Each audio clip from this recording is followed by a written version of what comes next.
Wabafowethu inhlanhla ethi tata kumthandeni Gcome lisho mfoka amanqeleke lapha ke siphinde simbongele ke engomeni yakhe ke Igushi ke umusic video wakhona ke usuhlanganise ke u2 million ke viewers ke lapha ke on YouTube njengoba ke sike sabona ke ukuthi ke ingoma ke lena ke abantu abayithakasele kakhulu ke umusic video wakhona le ngoma sikhuluma ngayo nje kanje lapha ke ino 2 weeks ke umusic video ukhona ke lapha ke kanti ke ioriginal yengoma yakhona ke nayo ke iphinde yazibeke ethubeni ke lokuthi ihlanganise ke u12 million ke wama viewers on YouTube.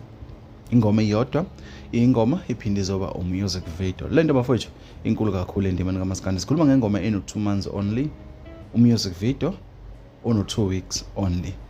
Lento bafowethu inkulu kakhulu endimani kaMaskandi iyaqala futhi ukwenzeka.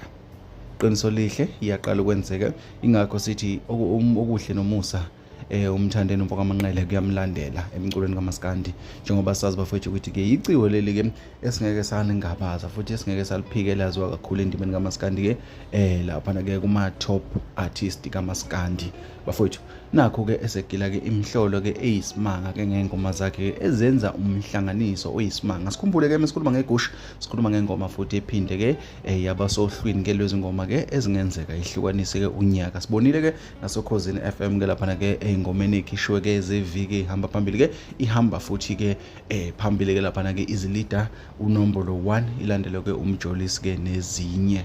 Lento bafowethu inkulu kakhulu kumthandeni. Sikholwa ukuthi ke uyawabona amandla omculo wakhe, uyabona amandla esupport abalandeli bakhe ke ukuthi ke ahamba kanjani. Thina ke sikuthatha sekube njengoba kunjalo ke siyakuthembisa ngokukhona kunye ke sobuya nakho kushisa kunjalo.